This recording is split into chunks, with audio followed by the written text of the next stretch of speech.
আমি এখন অবস্থান করছি গরিবের মিনি কক্সবাজার খ্যাত সেই চৌগাছার ফুলছেড়া গ্রামে।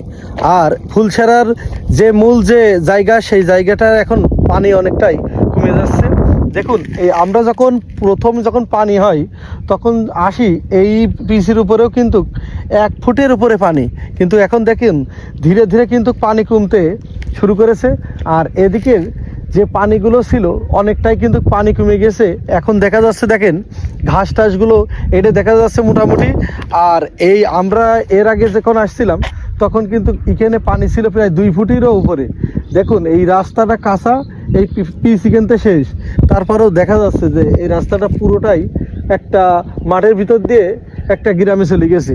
আর এই পাশটা দেখুন, আমরা যখন প্রথমে আসছিলাম ওই যে ডানে বাঁকা যে সাইনবোর্ড, ওই সাইনবোর্ডে কিন্তু পানি ওই পর্যন্ত উঠে গিয়েছিল। আর এই যে জমিগুলো সবগুলোই কিন্তু বুক সমান বা মাজা সমান পানি ছিল। তবে অনেকটাই পানি কমে গেছে।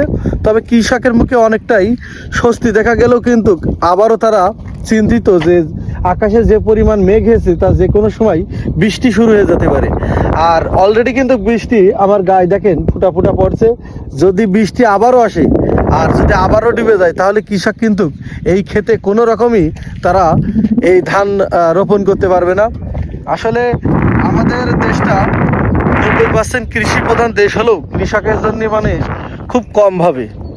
তবে টানা বৃষ্টিতে যে শুধুমাত্র ফুলছেড়ার কয়েকটি গ্রাম পানিতে ডুবে গেছে বা তারা যে কোনো রকম কোনো কায়দায় তারা ফসল ফলাতে পারবে না এরকম ব্যাপার না।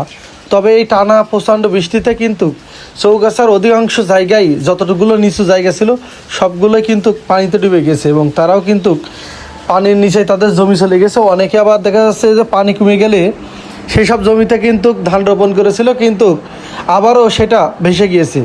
এটা কিন্তু শুধু একটা নির্দিষ্ট এলাকার না, এটা কিন্তু এই সমস্যাটা পুরো চৌগাছা উপজেলায় কিন্তু কম বেশি যতগুলো নিচু জায়গা আছে সব জায়গারই একই অবস্থা। তবে চৌগাছা না, এটা কিন্তু দক্ষিণ পশ্চিমাঞ্চল সব এলাকাতেই কিন্তু এই পানির নিচেই, অধিকাংশ কৃষকের স্বপ্ন এখন পানির নিচেই। যদি রিসেন্ট পানি বন্ধ না হয় তাহলে কিন্তু অনেক জায়গারই কিন্তু শত শত হেক্টর জমিতে কিন্তু কোনো রকমই তারা ধান লাগাতে পারবে না। তবে মাত্রা অতিরিক্ত বৃষ্টি হওয়ার কারণে এবং একই সাথে খালবিল তার নাব্যতা ঠিক না রাখার কারণে কিন্তু এই প্রবলেমটা হয়েছে। আর যতগুলো খালবিল আছে কম বেশ তার প্রবেশ মুখ যে ব্রিজগুলো বা কালভার্টগুলো আছে সবগুলোই এখন কম বেশ বন্ধ আছে। অনেকে আবার দেখা যাচ্ছে যে সেই সব জায়গা দখল করে নিয়ে মাছ চাষ করছে, ফলে কোনো রকম পানি বের হয়ে যে চলে যাবে এরকম